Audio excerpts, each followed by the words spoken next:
What's going on, everybody? Welcome back to How's It Going to End? How you doing? That's great. Before the awesome podcast I recorded earlier with Sophie, Ben, and Simon from the That Final Scene podcast, I wanted to declare the winners of my 100,000 follower giveaway. The winners of the Scriptures of the Dead, which I have right here. Third place, the Handbook for the Recently Deceased from Beetlejuice.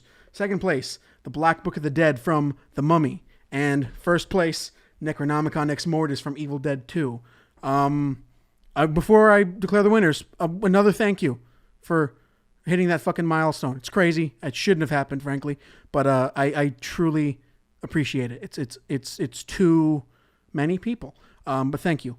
I'm gonna pick the winners. Let's pick them before the hilarious and awesome podcast I recorded with these guys, which there will be more episodes with That Final Scene crew.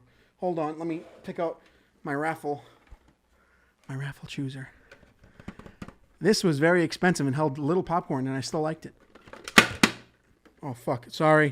Cover your ears. I didn't expect that. All right. Third place. We are about to pick third place. Oh, they're stuck together. Hold on.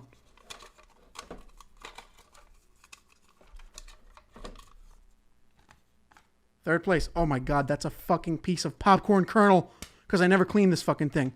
Third place goes to @Spidey_62. You will receive the Handbook for the Recently Deceased. Congratulations. You get this fucking thing. Second place.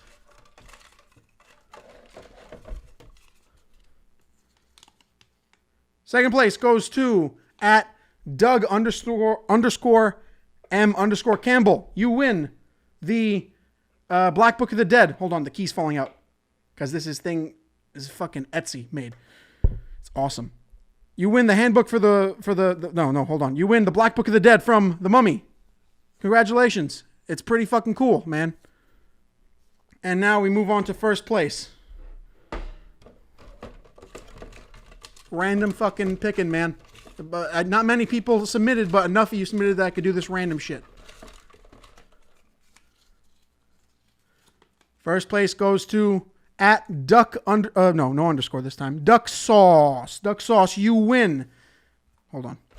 Necronomicon Ex Mortis from Evil Dead 2. Congratulations to the three folks that won.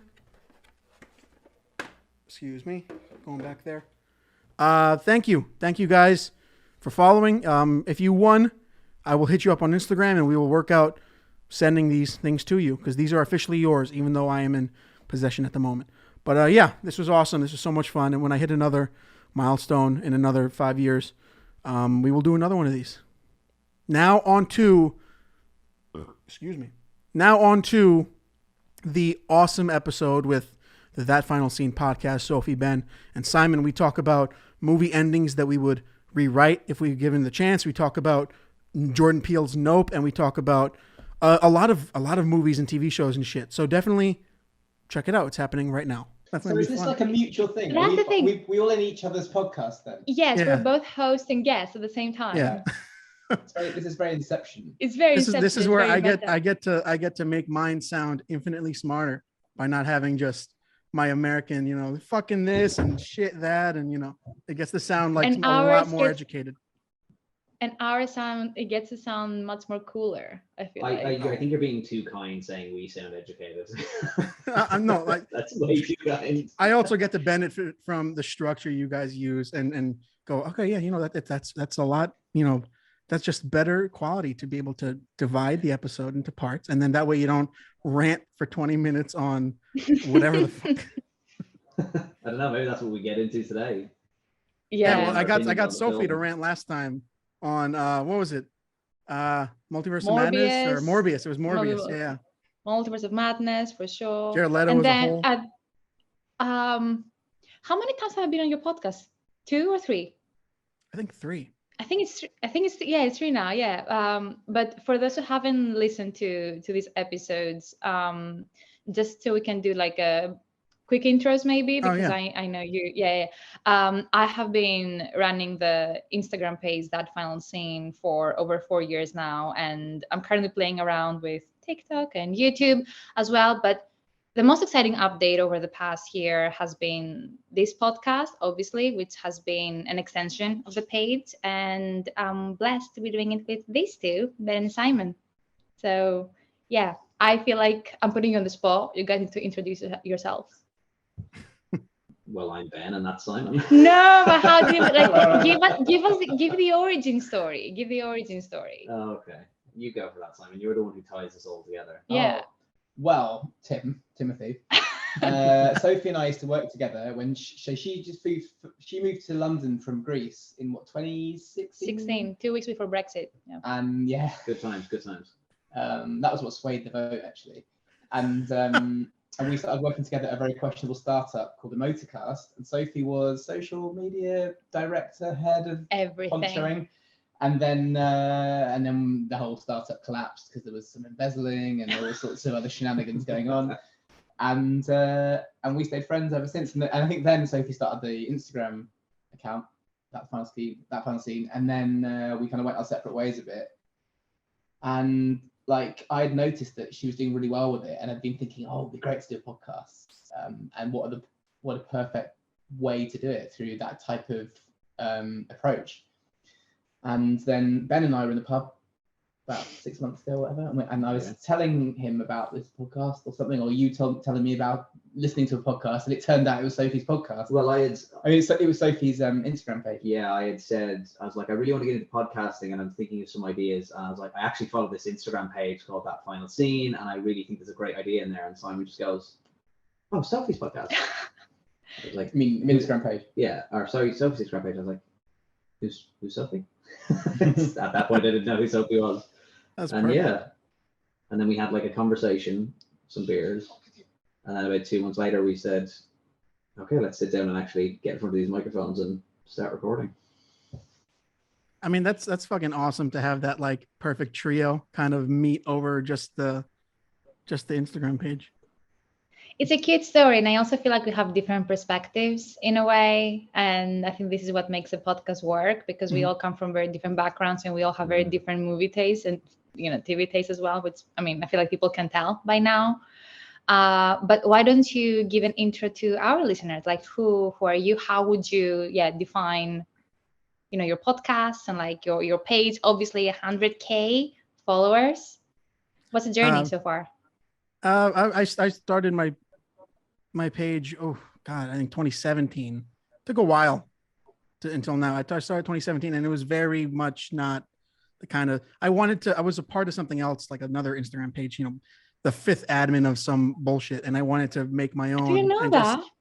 I was part of something. I wanted to, really, it was like, it was very much like I would put something up and be proud of it, and then like it would get bogged down by a bunch of other things. And I was like, no, I can just maybe, I think I was in my second semester at college, and I was like, I can, do college work and also post on Instagram every now and then.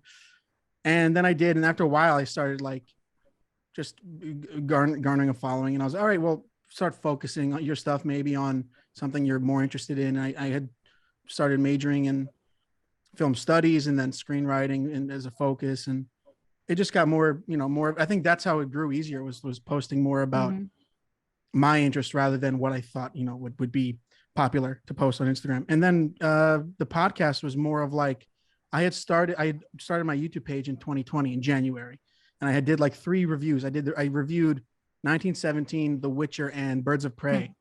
And then an eclectic mix. Yeah, really. I stayed up I had this weird, like, studio apartment where I was just making these videos against the real, like a green paneled wall. It was like really not, I had one of those lapel mics I put on a wooden spoon right out of frame of the camera. And it was just, it was all right. And then the pandemic hit, and I didn't get to see any movies that year. And I had planned out like on a calendar a year of reviews I wanted to post and all that. So then of just a year of no creativity of at all, it stemmed into January of 2021. I was like, if you get the right equipment, if you get a good mic and a good recorder, then you can just start that. And then last year, I think March or so, I started the actual podcast, and a lot of it was just me talking at first. And that's because most of my friends in college left New York after the pandemic. So It was a lot of like, all right, well, you can kind of you're very good at like when I'm alone and I'm with nobody, I will just start talking about an idea. So you can do that in front of a mic and at least turn it into something that people can watch or listen to if they're interested, which I had like no basis of that at all. And then I started, the good thing about having a page with any amount of followers is because followers is currency now.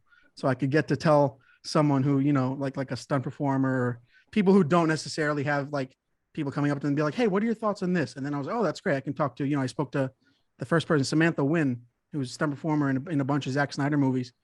And that just started. I was like, oh, I can actually reach out to people and talk to them about projects they've been in, what they're working on now. And then I started talking. I think you were the first or one of the first people like that I didn't know who you were. Like we followed each other for a while. And then I was like, I like the stuff she's posting. It's really interesting. I love the idea of analyzing a final scene and a final moment. So it became a lot simpler to just, reach out and then talking on that. And we did, our first episode was on Dune. We recorded for 3 hours. And I think it got late. Very drunk. It got late for you too. It got really late. Oh God. Yeah. After midnight. Yeah. It was, yeah. And it was like, and it was so fun. 6 p.m. for me. So I was like, oh, Jesus Christ. And then we did the top 10 of 2021. And then we did just like, I think we just talked about like movie theaters and Morbius and a bunch of too much Jared Leto talk in the last podcast, frankly. So we're officially podcast besties. Yeah, I'd say so. I declare us so. I think that's the statement. So there's something that's been bugging me actually, because it's here in London, it's raining like crazy. It's been raining like crazy all day, which I'm quite enjoying because we've had multiple heat waves actually. So I'm ready for some rain, but I'm struggling to find the perfect film to watch when it's raining outside. I'm trying to feel like that kind of perfect film that you want to watch and you like stay in, raining outside, hot cocoa, and I'm struggling. Any suggestions? Mrs. Doubtfire. That's your go-to answer for everything. It's raining, Mrs. Doubtfire. It's really hot, Mrs. Doubtfire. It's a very versatile movie. It's when I was younger, adaptable. I ran out of ideas for my mum's birthday, so I decided to make her a rainy day box. And it was a shoebox that I decorated with like raindrops that I cut out, and inside I put a load of DVDs that were perfect for a rainy day. And Mrs. Doubtfire was one of them. That's very cute. You need to make a rainy day box for Sophie for her next work then. Yeah, do you want one? Yes. Okay. I go for I feel like go for like Simon Pegg movies, like Shaun of the Dead, or that's like a great, yeah. Shaun of the Dead is a perfect Run or something like that. Like he just has really solid like switch your brain off and just like sit there with a cup of tea kind of comedies. I think Edgar Wright. An Edgar Wright movie too is just a really solid. Like for some reason, there's like a lot Scott of Pilgrim. like. Yeah, so Scott Pilgrim is it's one of my favorite movies ever, but that is a prime, like if it's like torrential rain outside, you just crack the window a bit and you get comfortable, and that's great. Mine is a lot more depressing. Yours? The Lovely Bones. Oh wow. Ooh. Yeah, that's a prime raining movie. Pricey. I'm also I like saw that kind movie of once and I didn't need to see it again. I definitely will wait a while before I watch it again. It is one of those more mentally exhausting movies where by the end of it I'm like, that was really good, but I'm gonna cry for a while, so I'll leave it alone for a second. I love Stanley Tucci, but every time I watch that movie, I feel like I can't watch him in anything for like a couple of weeks. I'll be like, oh my God, he's amazing, but my God, he's so awful in that. It's so good how like just unsettling, and the way, even the way he speaks, I think they gave him top dentures or something just to offset his mouth a little bit, and it's so, oh God, yeah, no. But I remember I watched a lot of these, really mind fuckable movies. I watched them way too young. I watched the remake of what was it called? Funny Games, the American remake of Funny Games with Michael Pitt. I watched it at 10 years old. I watched it. My dad put it on for me because he had a friend over from his country, and he was just talking in the kitchen. Is he a sadist or?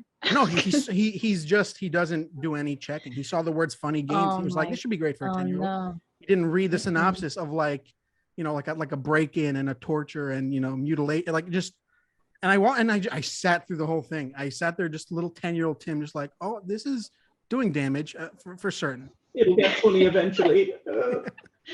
Sounds like a Pixar film. Oh yeah. Funny games, turning funny. Yeah. So I think we should do our usual quick robin. Quick. Yeah. Am I just making? Yeah, that's a phrase, Quick right? robin? Quick. That's not a Round thing. robin, you mean? Round robin, I think, or quick I round. just can't hit anything. I wanted to say quick round robin. I You think can't hear anything. Simon can hear us very well. You know, it's getting endless echoes. A little bit, but it's fine. Okay. In every single episode we talk about what we have been watching the past few days, and just kind of. Ben, I think you should. I think you have I very think you yeah take it yeah. away. I think it's I've had a mix of like good and shit. So I watched Love Prey, that. which I really enjoyed. Yeah. We just mentioned it, but yeah, I thought Prey was fantastic. Because I think I said in the last podcast I just watched Predator. So yeah, I thought it was brilliant. Mhm. It's nice to have, that just concept set in a different universe. It doesn't have to be Arnie, or it doesn't have to be that Predator, or that they don't have to add anything on and be like, it's the Predator versus Alien, or all this kind of shit. So I thought that worked really nicely. how was the leading actress like? Because I've heard very good things. Yeah, she's fantastic. Yeah. Incredible. She's brilliant. She's fucking badass, which is great. Like, So good. yeah, she just kicks ass in it. And then what else did I watch? I watched this awful BBC program, The Control Room. We're just talking about that. We watched 2 episodes of it, and then I was so annoyed at it that I just Googled the synopsis for the ending, and it was as bad as I thought it was going to be. Basically, just go and Google The Control Room. It's 3 episodes. Don't watch it. Just Google the synopsis. It's fucking awful. And then the other one I wanted to talk about is, and I'd be interested to hear your thoughts on this, Tim, is I watched The Grey Man, and we didn't really talk about it much on the last episode when I had watched it. And my opinion on it is, well, it's shit. And it's just like, it's an awful example of just like paint by numbers movie. It's like big explosion followed by quippy line and 2 handsome men fighting one another and one older man who is the men. Like, it's every awful trope for an action movie. A film made by an algorithm. Yeah, exactly. Yeah, it could have been written by AI. AI. It's so dull. I don't know. Have you guys watched it? No, I've never heard of it. No, Sophie? I'm still off streaming services, so. Oh yeah, I watched it preparing to be like, just to try and appreciate Chris Evans. He's great when he's like a snarky antagonist, because that's much more in line of like who he is in real life. Not like evil, but he's much more joking. He's much more jovial than like the noble Captain America character. Like Knives Out, he's very good in that. He's brilliant. I think that's what made me so excited for it. Oh yeah. I mean, that's what I was like. Ryan Gosling is good at kind of like, Buster Keaton comedy. He's good at kind of the straight face and going through the crazy situations. Evans is great. Ana de Armas I can watch in probably anything. And can't remember who else was in that. Renee Jean Page. He's new. Like, he's relatively new in most things. So I was like, this is like a good cast that could probably turn out what the Russo brothers called face off of this generation, which is real fucking generous to make. Like, they do that a lot, by the way. They make a movie and they're like, yeah, we were really inspired by, Office Space. And then it comes out and it's like, why would you drag in something amazing? Face off for the TikTok generation. And that's like my least favorite thing about the movie is that it is 100% algorithmic, but even like sometimes even algorithmic stuff it can really scratch a specific itch. The first Jurassic World is 100% an algorithm, like it's very much like that algorithm of legacy sequels where you bring on some old guys, you bring on BD Wong, and you do the whole same thing, and it's another island and a bigger dinosaur and yada yada.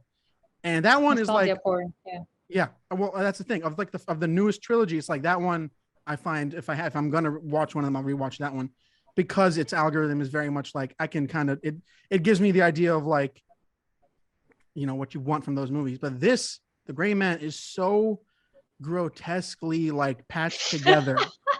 It's so frustrating because it's literally Netflix going, we'll give a bunch of money to Marvel writers Marvel directors and Marvel actors, and some people who are gonna work with Marvel in 6 months. You know what I mean? And that should get us something that is good, right? And that's also been their algorithm for every other like spy action thriller that they've produced in the last 5 years. Whether it's what was that, Something Confidential with Mark Wahlberg, to Red Notice, to The Old Guard, to just a bunch of like, let's get the most popular Spiderhead. Let's get the most popular names possible. They won't change anything about themselves. We'll write the most basic thing. It'll be modern screenwriting is so fucking, there's nobody distinct, like no distinction whatsoever. Everything is the same. Everything is very much, so much that like, in Thor Love and Thunder, they do a he's right behind me joke, and it's like, that's like a 20-year-old bad writing trope. How did you fit that into this modern movie? It's almost refreshing, but it's like I'm so glad you brought this movie up. I think what they did, or what they didn't do with Ana de Armas, is pretty horrendous. Like, she is as someone who is fantastic, like, she was one of the best things about the last Bond film. As someone who loved the last Bond film, she's probably the one that kind of shines out the most of the people that they brought in, like her, Lashana Lynch, Rami Malek and stuff. She's so fucking boring in The Grey Man, and it's not her. It's just she's so exactly. written. It's what she's given, like, 100%. And maybe the Russos just can't write characters for women. Maybe that's it, because she's so dull. Yeah, it's just dull. It's really disappointing. And it shouldn't be. They had so many, and it was things. failed by its trailers and stuff as well. It kind of had that Suicide Squad thing of the trailers looked really interesting, and like some of the clips they released of like the Ryan Gosling and Chris Evans stuff together, like it looked like good chemistry. But yeah, that's the only bits that are good in the movie.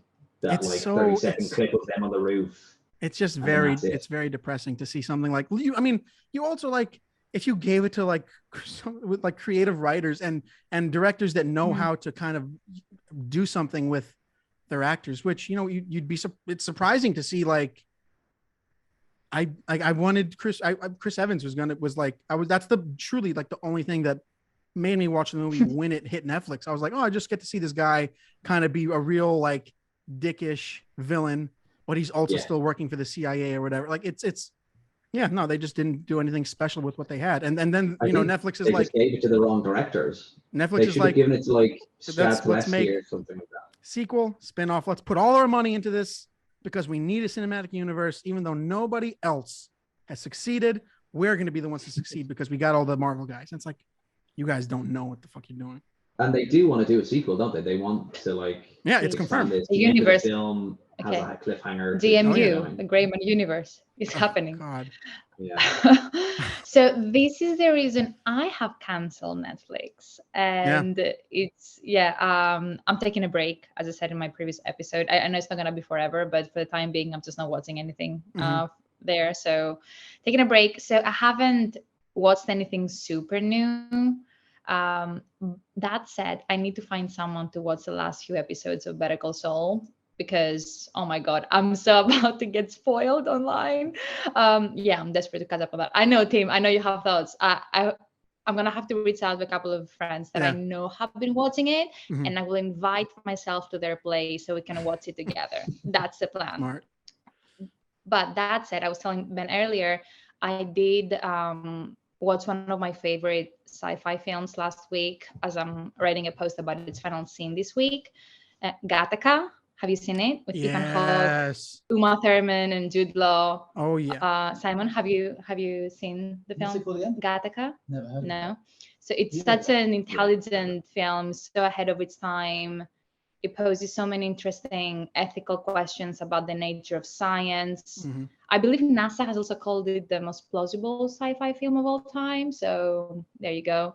So yeah, Simon, it's about a world where genetic engineering is used to perfect the human species, which I feel like this is what rich people are doing these days, behind closed doors probably.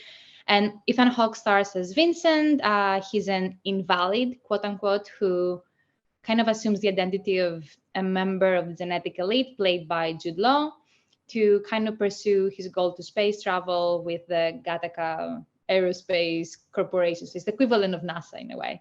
However, And that's how the film starts. A week before his mission, a murder takes place. He's a suspect all of a sudden. So you have an investigation starting around him. And then at the same time, he gets very close to Uma Thurman's character, who's his colleague, and also starts to suspect his deception because he's basically fooling everyone. And yeah, everything starts to unravel after that. It's the epitome of a hidden gem. So that's my rec for the week. Recommend. You're gonna like it. The architecture is amazing. It's gonna remind you of. Have you been to Canary Wharf, the station recently? It's gonna remind you of the ceiling quite a lot. It's very specific. Yeah, for anyone listening to this podcast who's not been to London or you have no idea what I'm talking about. But it reminds me of Gattaca every single time I pass a station. Soulless area of London. Yeah, but the station. Look up. I'm gonna send you. Okay, I'm gonna send you a shot. Yeah, it's architecture. Mwah. So yeah, that's my rec. Simon? What about you, Sai? Yeah. I went for maximum swearing, and I went to watch In the Loop, the Armando Iannucci satire on it was a fictional satire on the UK and the US, thinking should they go to war, and it's all about the shenanigans that happen. And there's an amazing character called Malcolm Tucker, who's the character from The Thick of It. Who's from The Thick of It. The whole thing's basically based on The Thick of It, which is a comedy written by Armando Iannucci. And he's got the most creative swearing you've ever heard in your life. And he basically plays the spin doctor of the UK Prime Minister. And he spends most of the film just being really abusive to members of government as they mess up in various different creative ways. And I've actually got a sample of him swearing. That was going to be my question. Are you ready to hear some excellent swearing? Is swearing allowed on this? Yeah, go ahead. Okay, you ready? I'm going to play over here so Timothy can hear it. Shitting fuckity bye. Fucking hacking. Fucking cool. I'm busy. Fuck off. I'll tell you to fuck off. What do? F off. Fucking boring. Boring. Fuck. Fuckity bye. You are a boring F star cunt. There you go. And that's just like the first 5 minutes of the film. His best one is fucking hell. His best one is from The Thick of It, where he tells someone they're about as useless as a marzipan dildo. Yeah, that's my favorite one. It's exceptional. So if you like swearing, a bit of British humor, go for it. And I think that's the show, or the Veep then came off the back of that. Yeah. I think. I don't know if the character from Veep is in that, but I think it's kind of Armando Iannucci did the In the Loop, and then Veep came out quite shortly after. I think that was kind of the basis for it. But I've never actually watched Veep, even though I've heard it's really good. Tim, have you seen In the Loop? It's got the guy from The Sopranos in it. I've never seen it, no. Yeah, James Gandolfini's in it as like a general or something, I think, yeah. He's a war-averse general. Yeah. I'll definitely check it out. And then what was the one that goes off of In the Loop? Veep.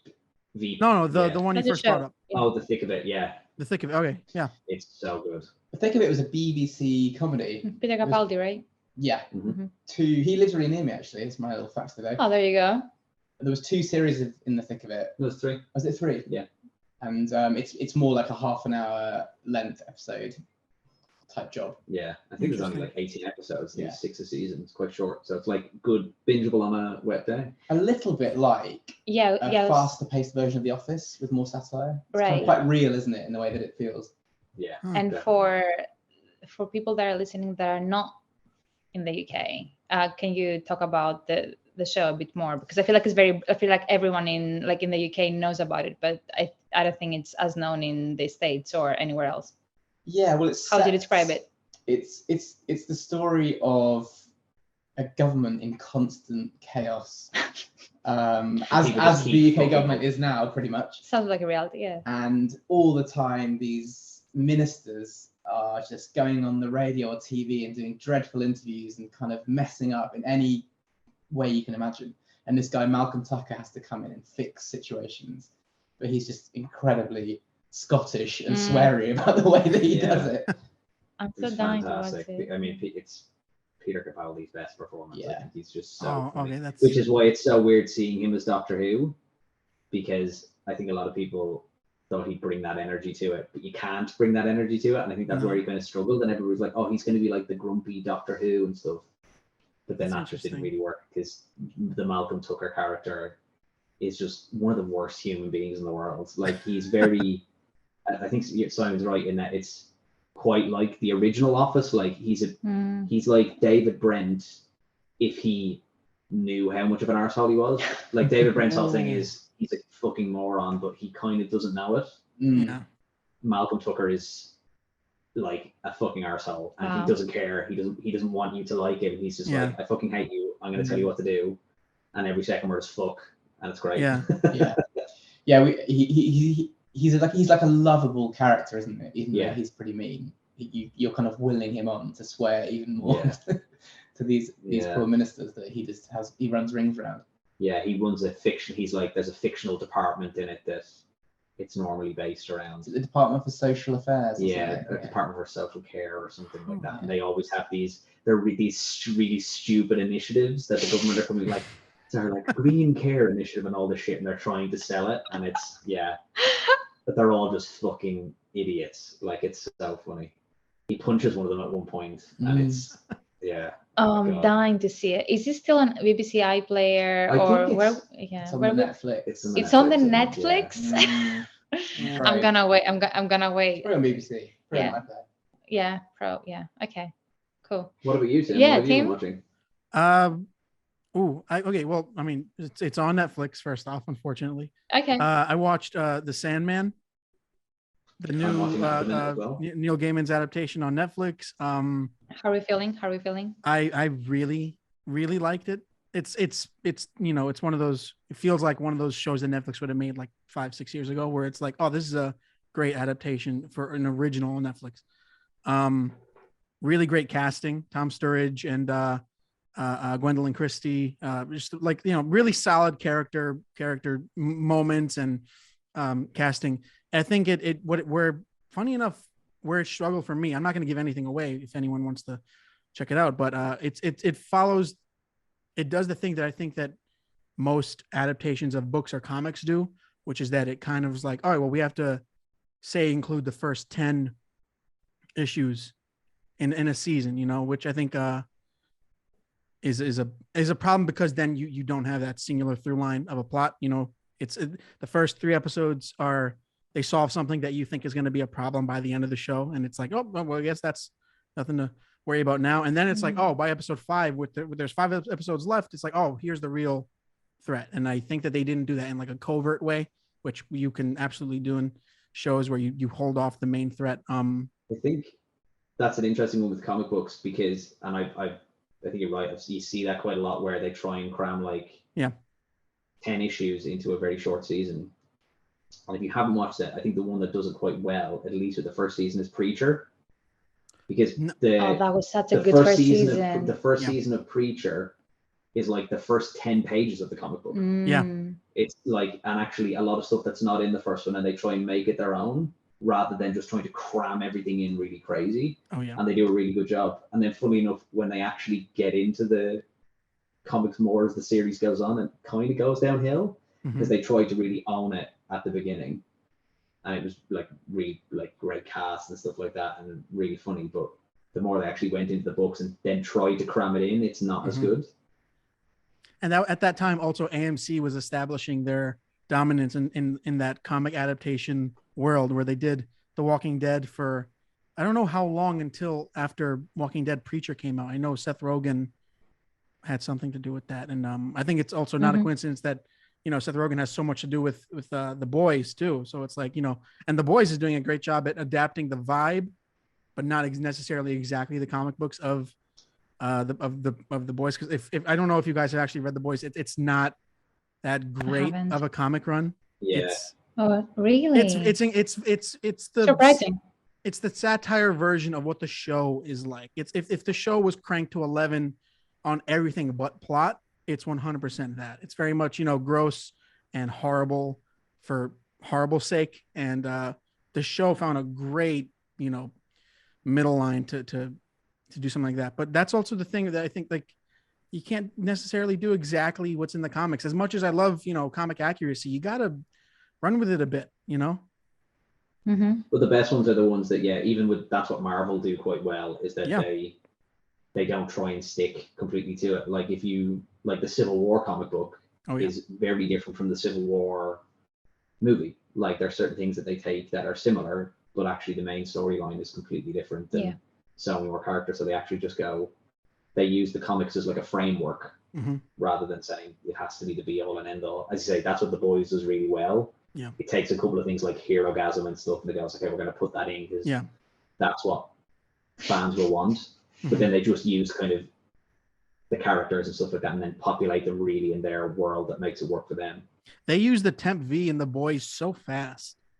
Yeah. It's like, it's not even there's no moral conundrum behind it. There's no sense of like, if we do this, we're like there's no like anything that makes it good about it. It's like, that's what's so great. They waited until season 3. And even in season 3, you have, MM and a bunch of people being like, you don't take that shit, man. Cause then it's so funny how there's like, it's loaded with subtlety and nuance in the show. And the comics is like, I think that's also just a thing with comics or graphic novels where it's like, we don't necessarily need to add situational nuance or subtlety because you're kind of going off the page. You don't get to consume it as like a show where there's so many different layers of consumption to that. Well, I think a great example is Watchmen. Oh yeah. I perfect do example. not like the Watchmen movie at all. Really? No, I don't like it. I love the comic book, love the graphic novel. Don't like the movie. I think it's a hollow imitation of what the comic book is. The TV show, fucking brilliant. I love the show. One of the best TV shows of the last 5-10 years. It's such a solid single season. I'm so happy that they didn't, because there were so many you could do in so many different directions, and there's no doubt with the writing team that they had, it would be great. It's just perfect, single like fucking candy bar of a season.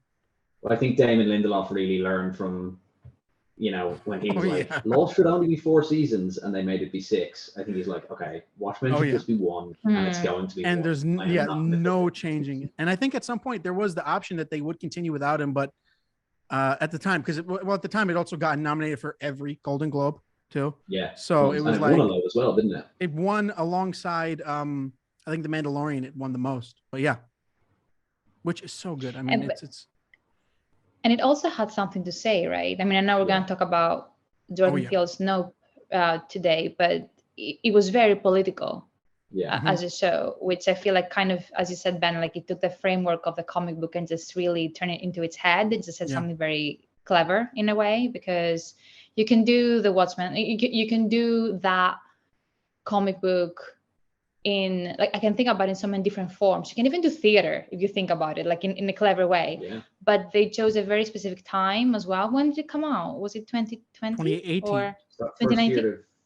COVID, wasn't it? You think? Or just before, maybe. 2019, maybe. Yeah.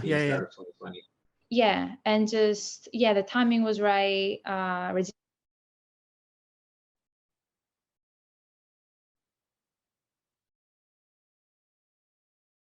I suddenly cannot hear you guys. Weird. Oh no, it's back. Okay, good. No, we're back. We're back. Yeah. What would you ask? Yeah. We were just saying that the cast for the whole thing is fantastic. I mean, Jeremy Irons being on the Random Planet is. Oh yeah, Jeremy Irons, Regina King. Every level of that show. Tim Blake Nelson is so good. I went Don to a Johnson screening as the police chief is brilliant. Yeah. Phenomenal. Yeah. I went to a screening. Oh fantastic. God, what a perfect. That's another thing where it's like that's the one where at the time of it's airing, screenshots were of course went out of him, which spoiler alert, Dr. Manhattan. He is so good at that absence that I think you need for a character like like an omnipotent character like that, or not omnipotent, but like that above everything character where it's like, oh, nothing really matters to you, nothing matters to you, and he really pulled off that idea of like that when the shootout is happening at the house, and he's very much just kind of like it's gonna happen. So good in that, and I don't give it like the frankly when it comes to adaptations like that, I could care less about the look. I mean, there has to be some effort put into it because it'll be distracting otherwise, but that is very much the side of like, I don't care what he looks like fully blue. I care about what he emits off of that. And I think that's what one of the things about the movie. I think that's what Billy Crudup feels forced. Yeah. The thing of not caring. It kind of feels like he's really trying to not care. Yeah. Whereas Yahya Abdul-Mateen is just like, it's almost blank. Yeah. It feels like he is just watching these things happen across time all at once, and it's like, it's not even that he doesn't care. It's just so much is happening. He just can't focus. He has to choose different things. I think Billy Crudup just really struggles with that. Yeah, I get that. I actually, one of my favorite theater experiences was seeing, 2009. I was another movie I think I saw just I watched so much shit too young. I saw Watchmen too young, and I saw it with my dad. Oh god! And sitting beside your dad while there's a graphic sex scene that has Hallelujah playing underneath it is like, I genuinely was like, hands over my face. But you know the thing as a kid where one of the eyes just stays open, you're like, what? That is yeah. Wait. That's one of those movies where I walked out of it like, okay, there's too much going on here. And then watching it later, I ended up finding things I enjoyed about it. But I do agree with Billy Crudup in that his absence of mind when it comes to the setting and everything around him did seem like, it felt like behind the camera, be like, okay, you don't care about anyone, and action. Whereas with Yahya, it's very much like that entire date sequence in the bar in Vietnam is that I know it's supposed to be a what's it called? Dr. Manhattan that comes back to Earth or whatever and all that, but very much so it felt like there was an absence of mind completely, and that's such a great thing for that character. Cool. I think it's time to jump to our community segment section, if that's okay with you, Tim. Oh yeah, definitely. Let's do it. Okay. So as a recap, both me and Tim asked our communities on Instagram to share the film endings they would rewrite and also tell us what the new endings would look like. So we got some amazing responses, right? You guys, we got some responses. I'm going to be a lot more. Dude, you need to start. Sophie's very, very kind and like warm and accepting to people, and I am not in that case. A lot of since I've never done that before, the dual post, so I was getting a lot of notifications of responding to people, and you'd be like, I love that, and then I'd check their comment, I'd be like, it's fucking awful. Why would you do a Heat 2 where De Niro still lives and then it's just the same as the first movie again? That's terrible idea. Reaction. We spoke about this just before. I appreciate different takes. I appreciate it too, but that is like, oh god, that one really threw me off. There were some that I was like, that's an interesting take I never thought of.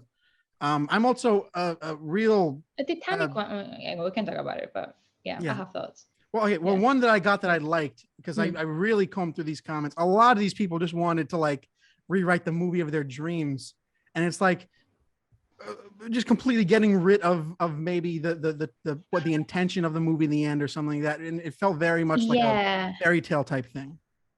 We had a few people talk about La La Land, right, in the end, which is obviously very sad. And you're right. We had a few people saying it's not that it's a bad ending. Yeah, it's probably the more appropriate, the more realistic one. But if in a dream world, I would love for them to have ended up together. So I get that, but you're right. It wouldn't have the same effect. So I get why you would want to rewrite something for the sake of just like, I don't know, it kind of validates you and like your story in your head. But they acknowledge that it was the right ending. Well, that's the thing. I really like this question. I think it's a really interesting question that you can approach. I don't think that it should be like asking this question, posing this question. You can't go talk about like the greatest movies of all time. It should just be off the table. Talk about maybe a movie that you liked, that you saw that no one else saw, or maybe a movie that was underrated or overrated, and attack it. But like, I don't know, like one that I really liked that I actually wrote down. I screenshotted the comment. I don't know how to say this user, Leah.DJEasyRI, something like that. I've never. Yeah. Sorry, Leah. Talked about Disney's Encanto, which I think is a really good one she wrote.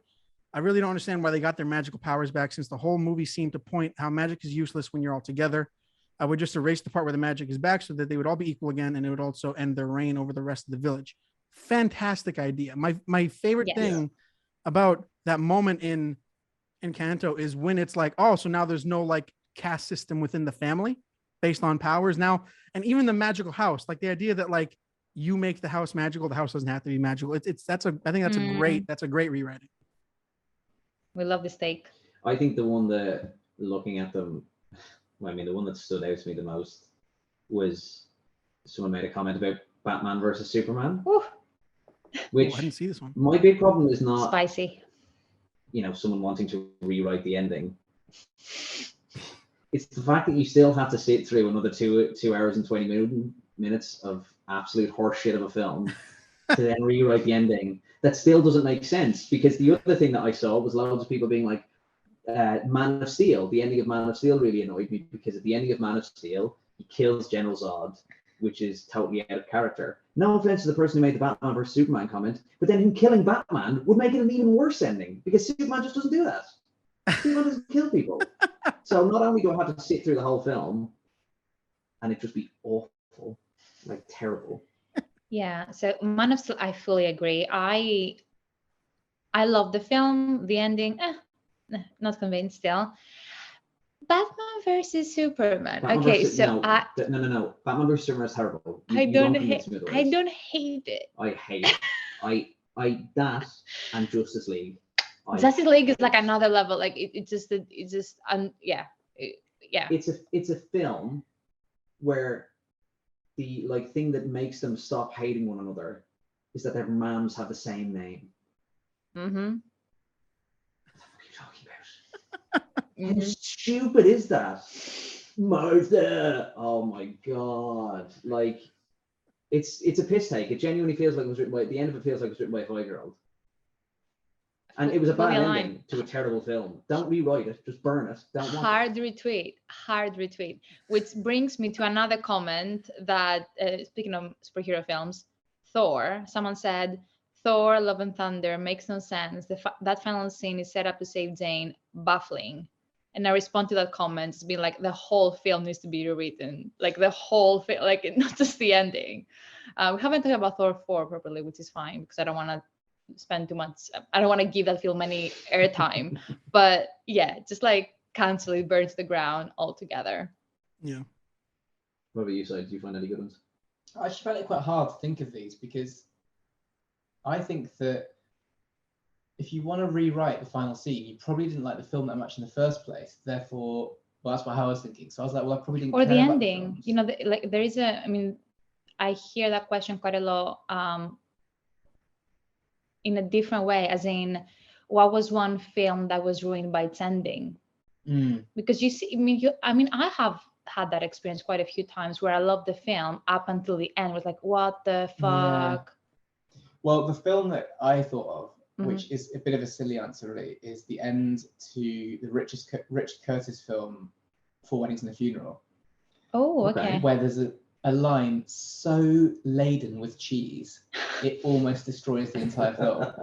And it's where Hugh Grant, Grant's character Charles, I think he's called in it. The love interest comes to the front door of the house that he's at, and it's pouring with rain outside, and Hugh goes out to talk to her, and it's like Hollywood rain. It's like ridiculous amounts of water coming down, and she does this line where she's like, "Is it raining? I hadn't noticed." And it's like, oh my god, it's terrible. So yeah, I guess that's like an example of a line that takes you out of a film straight away. Yeah. Even though the level of cheese in those Richard Curtis films is high, that was like Gouda or something. I don't know, Stilton. Yeah. It was like another level. So yeah, that's my answer. But I think I found it hard to think of one, because films where I hate, because for me, like, as much as you can debate endings of films and stuff, for me, the film is a piece of art that the director and the writer and all the people made it intended. Oh, yeah. They're not meant to be tinkered with. You've got to take them as they are. I'm not sure. And if I hated the ending, I probably would not be a fan of the film. So therefore, I wouldn't remember it and be that interested. Okay, but what about films that have? I mean, if you look back at certain films like Gone with the Wind, which is it's an incredibly racist film. If you remove the racist elements, it's still a great film. So you can make a modern version of it. Wouldn't it? It'd be different. But still effective. Doesn't take away from that. Maybe. it'd just be a different piece of art then. For That's example, where I I'm love the lying. film Into the Wild, and I found the ending incredibly sad. So I would maybe go, oh, I'll rewrite it so the guy doesn't die in the caravan. Yeah. And he gets to go home and reconcile with his parents. But then that'd be a different. Yeah, thing. which is why it's a hypothetical question. Like if you could rewrite something and kind of make it your own. To rectify it. Yeah, not in a way to rectify it, like reimagine it. Like, and there are so many, like in the concept of remake, sometimes they do change the ending, right? Remakes, and there have been some not doesn't happen very often. But even if I know I'm watching a film where the ending's been focus grouped to death, and it's been sort of researched, and they're just going for maximum box office hit. I don't care. I just judge the film as I find it, and that's valid. Yeah, valid. Yeah. I actually agree a lot more in the line that it does become its own. It becomes a new thing. It's like it's like a movie I saw recently. Well, not recently, a couple months ago. It was a Duel. You heard about that with I forgot her name. Wait, the Steven Spielberg film? No. That's the no. That's it's Duel. Riley Stearns, who did fuck, I hate this air bubble shit. He did The Art of Self-Defense with Jesse Eisenberg. He did this one with who plays the sister in Guardians of the Galaxy, a sister of Zoe Saldana. Forgot her name. Oh, Karen Gillan. Karen Gillan. Yeah, she plays. She in this world, there's a concept where you can clone yourself if you know you're gonna die. If you have terminal cancer or something, you can make a clone, you can leave with your family and your boyfriend or your girlfriend or your partner or whatever. And it's very, very treated normally, which is a lot of the humor comes from that. But it's very much like that. It's not her. It's a new person that looks like her, which is really interesting, which I think that happens when you change the ending of something.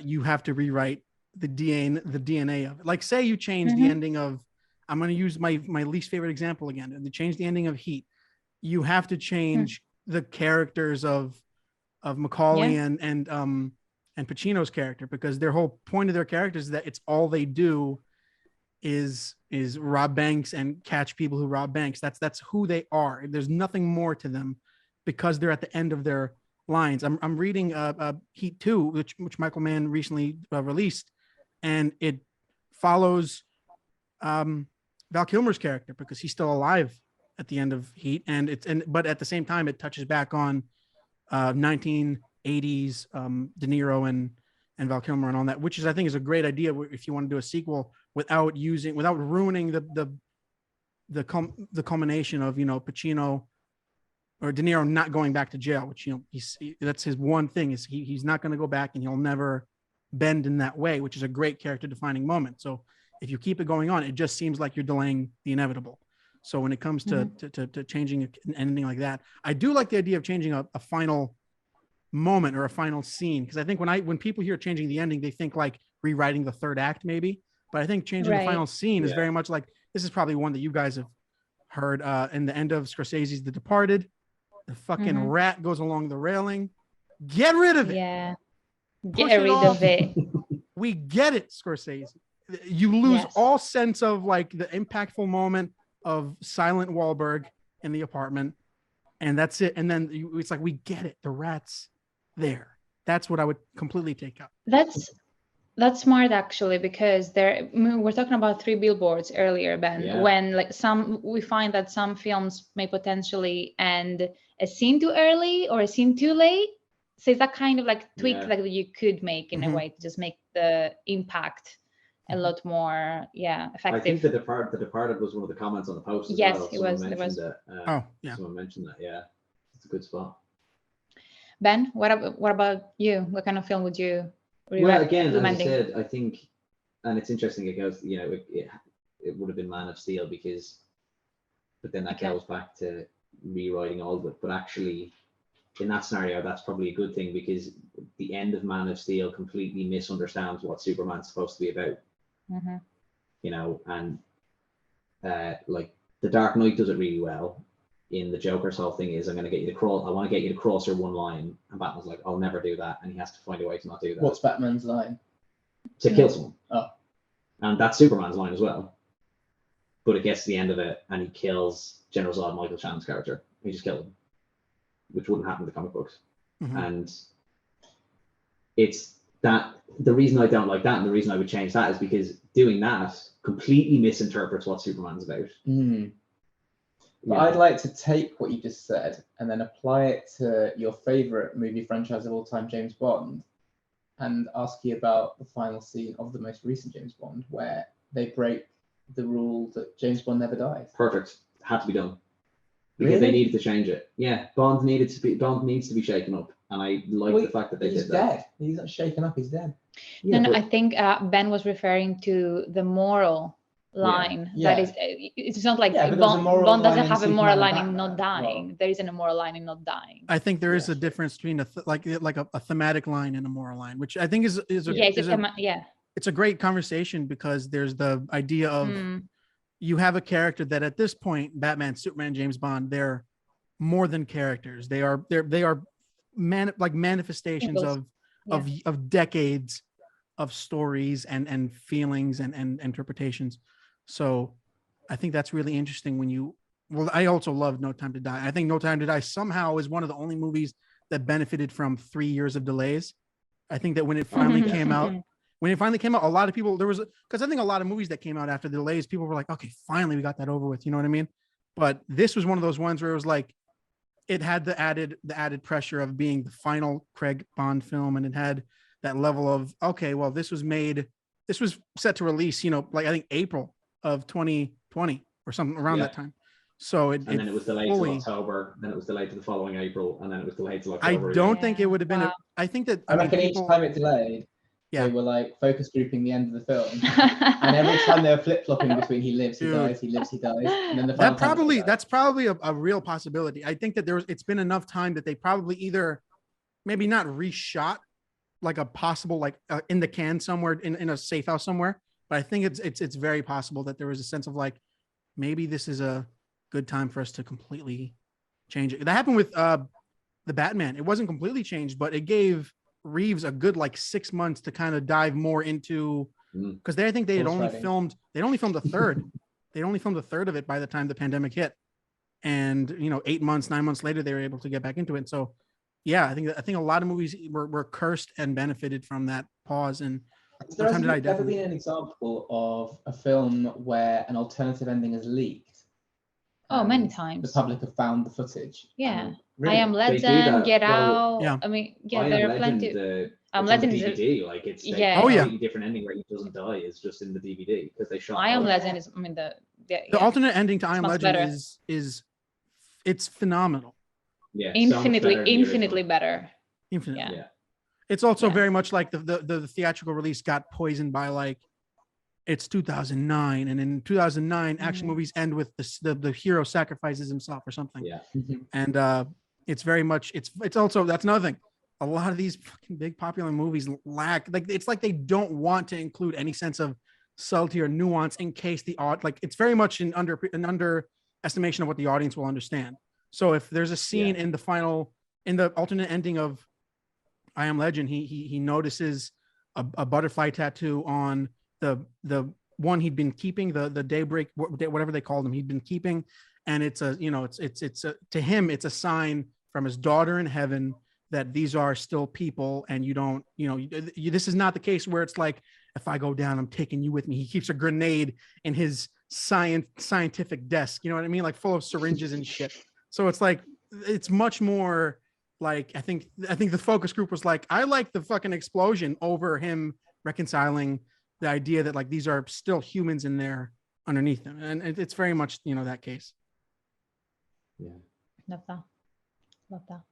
Okay, so mine, very quickly, it's a funny one, but just to end on a funny note, Mr. and Mrs. Smith. Do you remember the ending?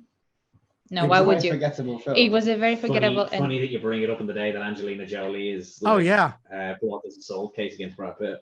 What?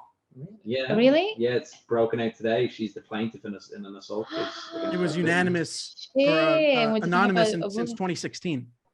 Yeah. And it's finally it was released today that she's the plaintiff. Yeah. Okay, so this is not as funny anymore, what I'm about to say. You're in the mood. But hear me out. The final scene is so dumb. I would have had both of them die because in the final scene, they're completely surrounded by a bunch of gunmen with assault rifles and full body armor. And realistically, they would have not made it out alive. Now, you may say, films do not have to be realistic, yada yada, and I get it. But I would have loved like a Thelma and Louise or like a Bonnie and Clyde kind of ending where they just, just ended on a Blaze of glory. yeah. Because they already look like they came out of Photoshop, right? So you might as well have tried a bit harder to make them look more realistic and like human. So yeah, that's the one I would be right. I would have loved for them to just. What does happen in the end of that film? They literally they survive They John Wick it. They just shoot their way out. Yeah, and then I think the very final scene is them being at a cancel therapy sort of thing where they look like they want to fuck each other. Something like that where it's just like couples counseling or something. Couples counseling, sorry, yeah, and they just. I thought you meant like they're having therapy for being too canceling. Like sorry, sorry, no. And I think they just look like they're about to. They really want to sleep with each other. You can tell, like it's in the eyes. It's in the eyes. Yeah. When did that came out in 2006? I was gonna say 2005, 2006. 6 maybe. Yeah, maybe 6. Yeah, 4 was. That is just to like bring it back. That's like the time of like in the mid 2000s. A lot of those movies were like they finally get to fuck. Thank God. It's very much. The climax is like these beautiful people. We haven't had them do anything yet. Now is the you know what I mean? Thirsty film. It builds up the tension throughout. Like all the close up gun pointing where their bodies are like pressed like that, and it's very much like in the slow mo where they're literally like turning around shooting, and she's literally like sitting on his lap or something. 100%. It's like super erotic. Lara Croft. The director's like, we need more middle-aged titillation, shoving some scenes like that. Basically, any of the Brosnan Bond films have that. Yeah. There's the Michelle bike chase scene where she sat on his lap for the whole thing, straddling him the whole time. Absolutely. Yeah. That's exactly awful stuff. Awesome. So we dive into Nope? Yes. Okay, fine. So I don't know. So we first attempt to talk about what we thought spoiler free and then give people at home a fair warning because we'll most definitely want to talk about spoilers. Are you going to do one of your recaps? I think we can just give I don't know, talk about. I need a Sophie recap, otherwise I can do like a short one because I don't want to give away too many spoilers because we haven't given the warning just yet. Right. It's like a quick summary. We have like following the death of their father, right? We how did he die? A falling coin or something? Yeah, coin falls from space. From the sky, yeah. OJ, played by Daniel Kaluuya, and Kiki Palmer, they start to suspect that it might have been the result of a UFO. I think that's my understanding anyway. In the sky above the ranch, they decide to try and land the opera show. It's kind of the proof that the UFO actually exists, so they can sell to make, I don't know, the rich and famous lifestyle a reality. I think the premise is fairly straightforward for a Jordan Peele film. Yeah. But yeah, it's interesting because I don't know, where do I start? Like I have so many thoughts about this film because I know Tim, you and I were talking about it where it's there are a lot of things that I like. Yeah. Last week, we started an opening day last Friday, and there were quite a few things that we liked, and then there were a couple of things that we didn't. I can talk about myself. I love the ending, so we can get to that in a second. The biggest thing that I struggled with was how underexplored the Stephen Young's character like storyline really was. Like the most exciting, like one of the most exciting scene was what happened in '89. That chimpanzee attack. It was one of the best scenes. Yeah, and then you had, you had the actual resolution of that storyline felt like the payoff wasn't quite there for me, so I kind of struggled with that. And one of the things that I told Ben and Simon, because we actually got to watch it together, is that I came out of the film feeling like there wasn't there wasn't like a linear structure to the story. Sometimes I felt like I was missing scenes because things were kind of like jumping here and there. The first couple of scenes were a bit awkward for me, like that scene like with the green screen. I was kind of struggling. We looked at each other and we were like, this is going a bit too long. No, I didn't. No, that's the thing. That particular scene. Oh, I don't know. Maybe, I don't know. For me, it was a bit awkward, that scene. As in, like, I feel like they struggled to find the tone in the first few scenes, and then they found their groove. And obviously, like, Keke Palmer is incredible, like the standout of the film by far. And when you think about the film, like, it's both sci-fi and horror, and I feel like it does a lot better in the sci-fi element than the horror element, in a sense, because kind of switches halfway through. It does, which makes it feel a bit uneven tonally in a way. So, I actually recorded our conversation at the end of the film on my phone. I didn't give consent to that. Yeah, well, we've got a couple of clips, so we can edit them in later. That'd be great. So I'll check them to you then afterwards. Yeah, that'd be great. So yeah, that was my initial reaction. I feel like when you think of a film and you try to critique it in a way, you think about it from a storytelling standpoint and then from a filmmaking standpoint, and like the filmmaking aspect of it is incredible. We didn't get to watch it on IMAX, unfortunately. Incredible's a bit strong. No, it's not like, no, it was so well done. Like, I love the camera work, I love the cinematography, the sound design was amazing. Our screen was shit. Like, I feel like our experience was so like. There was a stain. There was a stain. Yeah. When the I described as the flying mushroom, which is the UFO design that they went for, it looked a bit like the underside of a mushroom or a stingray fish. I thought it looked like a cowboy hat. That's why I really liked it. Yeah, it's true. Yeah. And then, but earlier on in the film, it's exciting because you get to see glimpses of it. Yeah.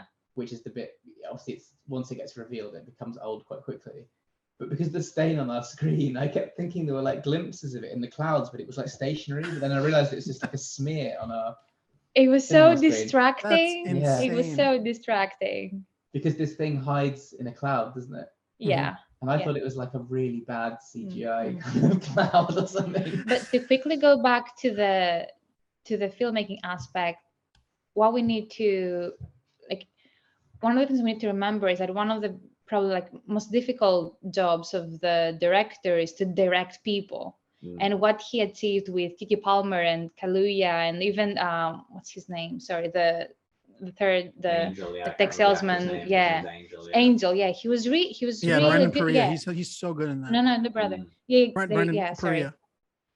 So good, and it takes a lot of skill to direct actors. I think we underestimate that, because you've seen both, like I've personally seen like both of them in other films before, and they bring something entirely new to the character, like to their characters. I think people assume that Keke Palmer is like that in real life. She's not. Like, that's her. She's just like she really brings M to life. And I do think it's down to Jordan Peele, just like trying to use the traditional archetypes of, moody and overly bubbly, but making it not feel stereotypical. Like, it feels very, very fresh. Yeah. I know you remember that scene where they fist bump. Like, what did they? Yeah. You laughed so hard. That it's scene. where like they have a little victory, and then the brother and sister do like a really fun, high five sequence or something. They do the like the practice handshake or something. Where I think she was like, it's just like a nice motherfucker about the camera. It's like, it's like a nice sibling moment. Yeah, that's quite cool. I think the further I've gotten away from it, because obviously we saw it like 5 days ago, the more I've thought about it, I do think I really enjoyed it, and I agree with what you said, Sophie. I think like technically, I think it's fantastic. The performances are great. I do think it just really suffers from as soon as you see the alien, and then it starts getting bigger, and it turns into this big, billowing, flowing linen shirt. It's like a napkin. Yeah, I think it loses quite a lot there. I think it's almost like they've gone, we've got all this money to spend on this big alien. Yeah. When actually it was more terrifying and more interesting when you didn't really see it as much. I mean, it's the whole Jaws thing, isn't it? Like, it's scarier when you don't see it. You don't know what it is. And as soon as it comes out of the water, you're like, that thing looks fucking stupid. Like, it's clearly a big mechanical shark. I guess they betted on it becoming a character in the film. And I like the didn't fact really- that, you know, obviously this is a spoilery thing, but it's spoilers, yeah, from here on. It's, you know, the idea that it's not a group of aliens and that it's actually this thing is like some kind of creature. It's not a spaceship. This thing is alive. I think that's a great idea. Mm-hmm. I just think, yeah, it just lost me a little bit as soon as it started getting bigger and all that kind of stuff. I actually thought it was threatening enough and scary enough when it did just kind of look like the flying top hat from Monopoly. Mm-hmm. I don't know. Yeah, it was. I agree with what you were saying at the start, Sophie, about the beginning and finding its feet, because the monkey attack scene Oof. feels like a different film. Yeah. It's really gritty and genuinely scary and quite real. It's intense, yeah. And then the rest of the film is kind of sci-fi, Mhm. hyper crazy, fake reality kind of. And the vibe. opening scene sets the tone, right? Like Yeah. it's interesting because like usually the opening scene serves the purpose of maybe linked back to the end, or there is something, but it just, I think it's just there for shock value, to just lure you in. It's like, okay, we're like, this is Jordan Peele, like it's happening, and then obviously you have the actual, you get the whole scene in somewhere in the middle, I would say, where we Yeah, get I think it's because obviously the film is around- broken into the sections of the different horses. Yes. And then one of the 6 sections is Gordy. I think it's like the 3rd or 4th, maybe. Yeah. Yeah. And I just love that storyline. So like I would have seen an entire film with that kind of storyline and Stephen Yeun's character and like the trauma that he suffered in the back of. That was so interesting. But there are some other just great, like I think my favorite scene in it, and it was the best reaction in the cinema, is when I think it's the 2nd horse, when he goes into the shed and all the lights are on and turns them off, and then you see the alien sitting on the floor. Oh yeah. And the woman beside me in the cinema went, "Oh shit!" Yeah. And it was a great reaction, and it Yeah. was perfect. And I was like, "That's Jordan Peele. Yeah. That's fucking brilliant." And that scene was so good, especially when Emily punched it next to the kids. It was just That's great. the funniest. But yeah, it's when the head bobs out from the side. yeah. That's Oh the my funny one. god! And There's- that there's- And relief. the weird sound design is this like some kind Yeah. of weird noises. There's nothing Yeah. more unsettling than like pure inhumanity. I think there's when I think of like the shit that scares me to my core is that idea of like we can't perceive how, like, I love the idea first off that it's not a ship full of aliens. I think that's such a great little twist to be like it's its own animal that's hunting, and that's why it moves as erratically as it does, which is another aspect to like the fear of it. Like when we think of something taking off or flying, we imagine it very singular, and the fact that it moves as it does. And but that idea, when that scene where he's in the horse area and they just plop out to the side, it's like it's so purely inhuman in that moment. Or that when it cuts back and it's small and you can't see it in the light at first, and then it just stands up. Yeah. Yeah. And then that shot where it takes like 50 seconds until it fully starts popping its head out. Oh yeah, he's trying to such video a- it around the corner. Such Yeah, a and great it's just choice putting its head around. to let it just take its time before you even see like the sliver of it peeking out, and then it starts revealing itself. And I think that it does those quick scares great. What I love about the opening is that we have no context on the Gordy moment. All we see is the aftermath of him tearing shit up. And what's so great about that is the first thing I went to is like, oh, they brought in a monkey and it just went ape shit, literally, and killed everybody. And then you get the context and you see, and then that's followed by the death of OJ's father, and then him on set of that, which is a commercial too. And they're bringing on, like the preppy, like white actress who's like, the makeup lady is behind her being like, they told me to be here. It's like, oh, so that's the priority over the animal, and he's being talked over. And you get the idea that like following a scene like the aftermath of Gordy with the before the horse kick, it felt very similar to me. We're seeing before the altercation. If we had shown up after, and maybe we would have gotten the feeling that like OJ wasn't as professional or something like that. If we missed him giving everybody, like trying to do the opening and trying to get like, hey guys, don't do this, don't do that. And yeah, I think that following that felt the idea of like you get OJ's passion for what his dad did, which is, I think what's funny is like a lot of, I don't want to use the word predictable because the characterization of OJ and Emerald aren't necessarily predictable. There is like, the bubbly and the one who's very, a centrist, very inward, but you get a lot of their hopes and dreams very fast, very early on, and that scene where they're drunk and they're sharing with each other, you get so much of what OJ considers special and what Emerald considers special because of their upbringing. I love that like 10-second flashback to young OJ and Emerald kind of just doing that with each other, because you get the feeling of like, now we know why OJ considers this so important and we know why Emerald doesn't, because she wasn't prioritized by her dad and he was. And you get the feeling like, I love that scene where he's got so much he wants to do. It's pure ambition. When he's alone and he's drunk and he's doing the HDRI, he's making that mirror ball for CG and all that stuff. Like he clearly wants to do more, which I think is a really interesting note to add for a character like him. You could have made him just like, because he is, the strong silent type. He sticks to what he considers his obligations and his responsibilities. But then there is that level, like he also has that, he's still Emerald's brother. He wants to do his own thing, but he feels maybe too attached to something his father did, and he considers it special. And you get that moment of, that Emerald only got the script of the safety thing from watching her dad, because she says her dad's great. She doesn't add on a great for herself, which is really, I think, something that it shows what her priorities versus OJ's, and the fact by the end of that, he's the only one that's like, I don't know. They both want to take it down, but hers is much more like, listen, if we can get out of here and come out of it fine, and that's also an option. I think that comes from her growing up. Any final reactions before we move into the final scene? Well, when we were talking earlier about how sometimes less is more with aliens, with horror generally. It made me think how much respect I've got for a film like Terminator 2, where so much of the scary baddie character, which is completely CGI, is on screen and becomes a character in its own right, and how much of a risk that is for the film. Because there's no getting around that in Terminator 2. It's on display for everybody to see and analyze.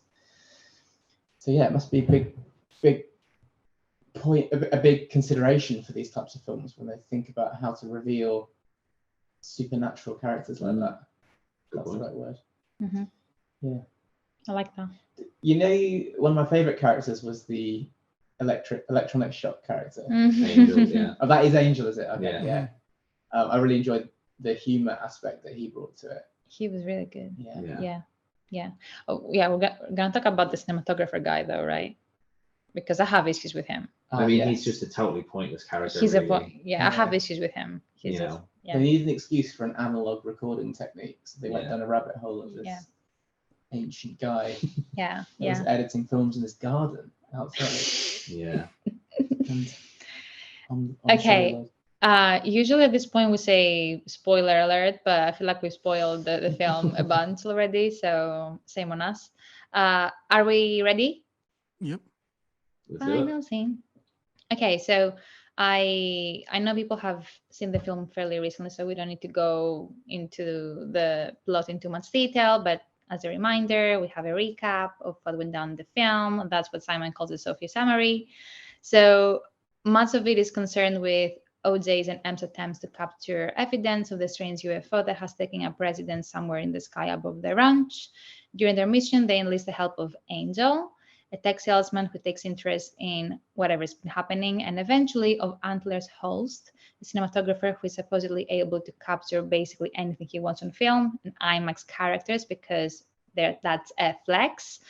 There's that certain side storyline that I mentioned with Stephen Young's character Jupe, I want to say that's his name, which I don't want to go into too much detail right now, but what happens prompts OJ to realize that the UFO is not actually a spaceship, but a predator that will devour anything that looks directly at it. This helps him to come up with a plan that will allow them to get their footage by using the similar tactics to those he has used over the years, training horses, we actually do see that the creature, which has now been nicknamed Dinzake, we haven't mentioned that yet, is successfully captured on camera by Holst and Angel. But for whatever reason, the cinematographer wants a better shot of it, so he gets closer and, of course, gets eaten alive along with his camera, essentially putting the mission right back to square one.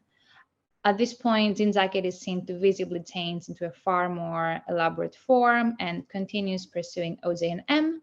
And M kind of thinks quickly and turns to the theme park, right? Yeah. To release a large helium, what is it? The mascot. Is it a mascot? Or how would you call it? Mascot, yeah, to kind of bait the creature.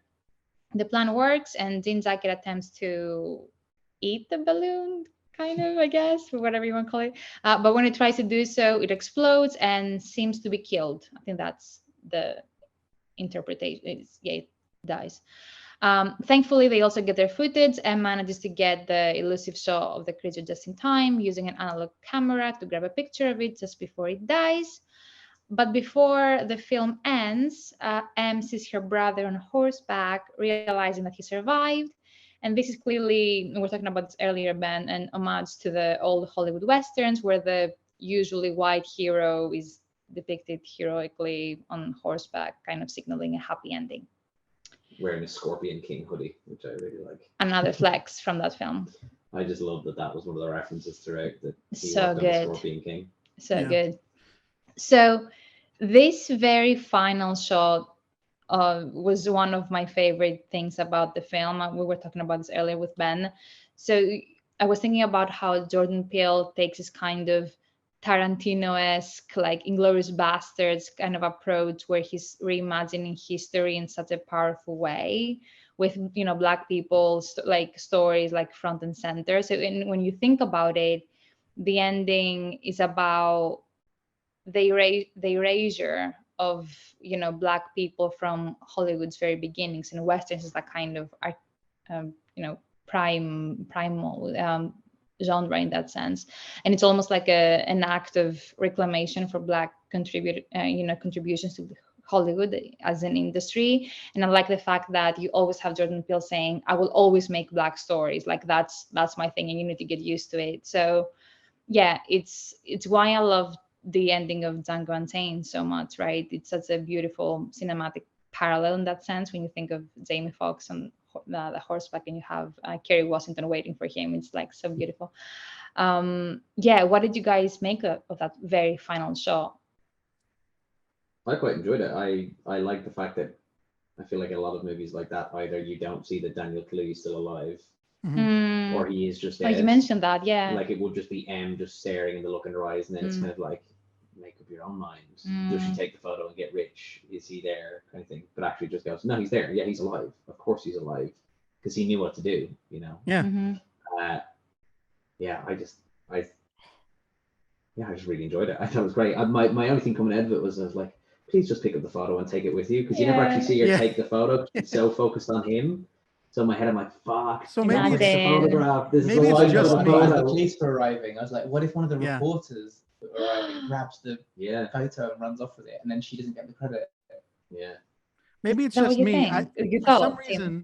For some reason, I 100% thought that, which I Googled the cinematographer's name because I forgot it, and it's so ridiculous. It's Antlers Hoist, which is such a great, like, old establishment cinematographer for like Hollywood. It's a made-up name, isn't it? Yeah. It's very much like, Hoyt van Hoytema is very much also that, like, I can imagine he's been in the industry for 200 years, which hasn't been alive for 200 years. But no, the idea that I for sure, because also, by the way, I've seen the movie 5 times by now. What? Okay. It's my top 4 I've seen most in theaters. If I see it one more, it'll be top 3.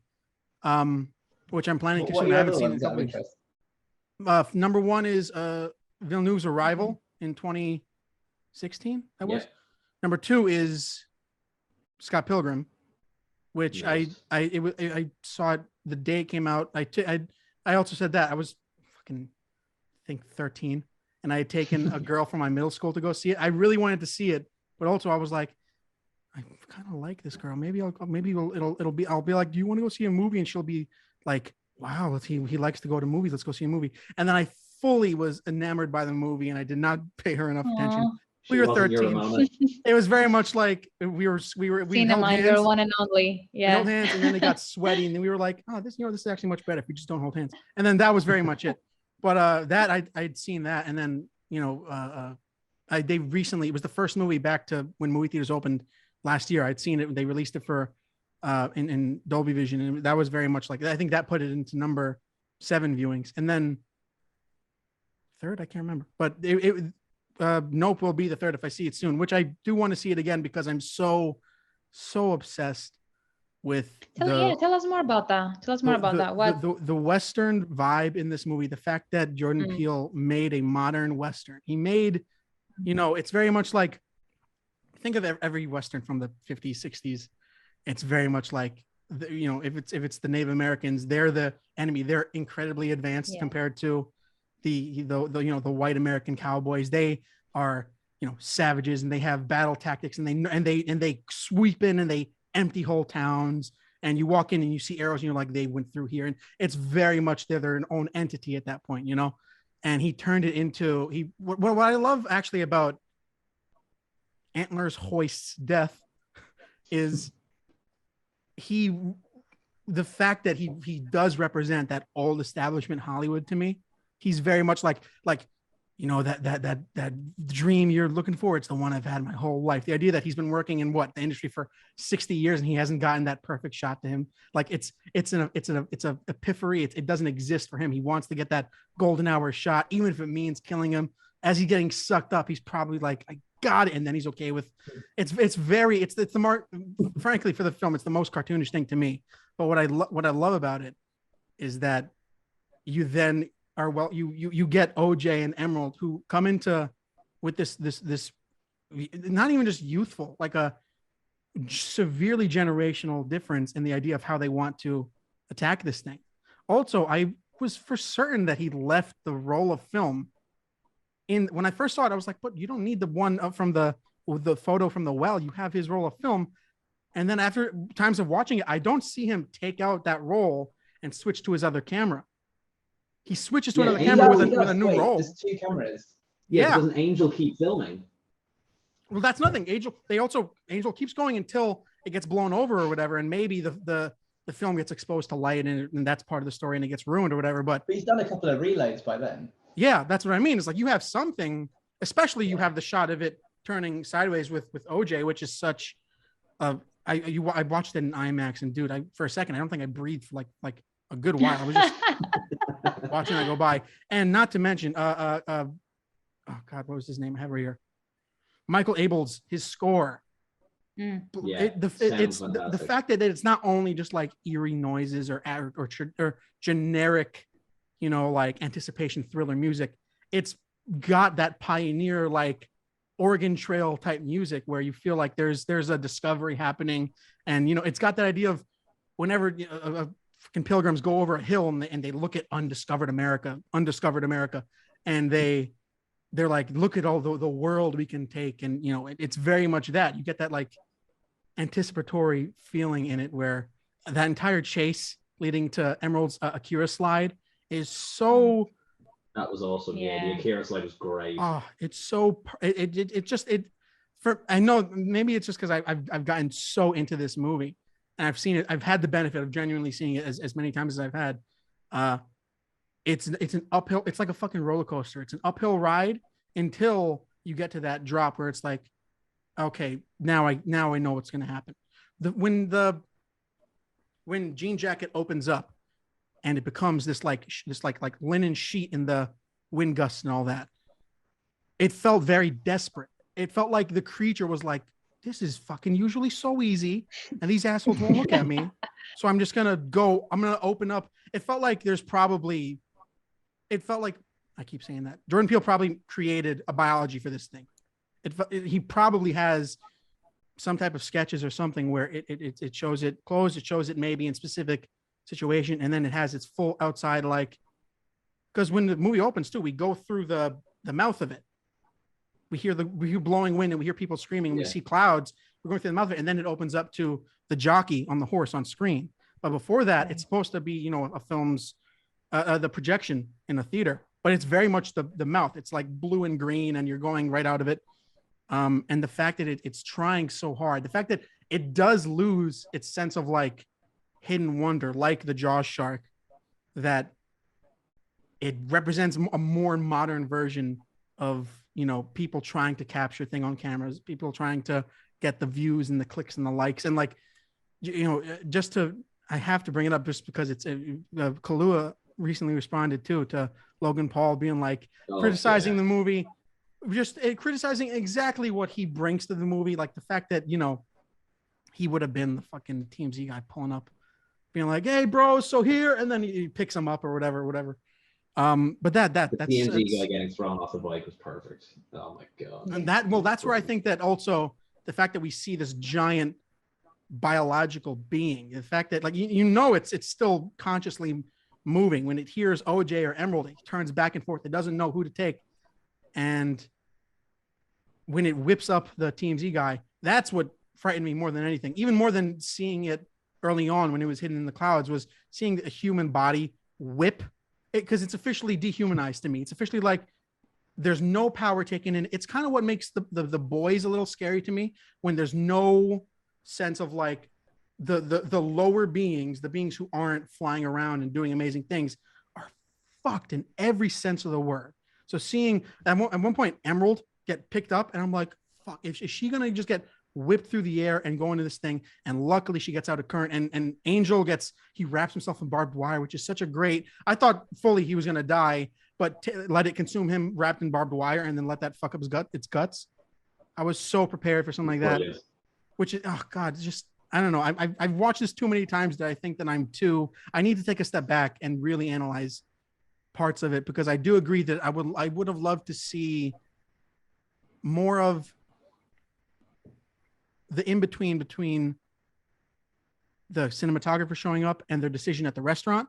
I think that I feel like there's maybe I'm projecting, but it feels like there's a missing scene where they do kind of go, okay, this is it. We have to go back. And then they get the added bonus of, which I know it's a cartoon. I love that he noticed the fucking cloud didn't move, because cinematographers are all so focused on the frame. I think that's such a great little bit that he's just standing there. He's like, that thing hasn't moved in 6 hours. I've been standing here for 6 hours and it hasn't moved. I think that's such a great little, character thing. But yeah, no, fuck, I'm in love with this fucking movie. This is making me want to watch it again. Dude, yeah, I'm telling you, I watched it 2 days after the first time, and then another 2 days after, and then it's just, it's what it is it's very much captures that idea of like,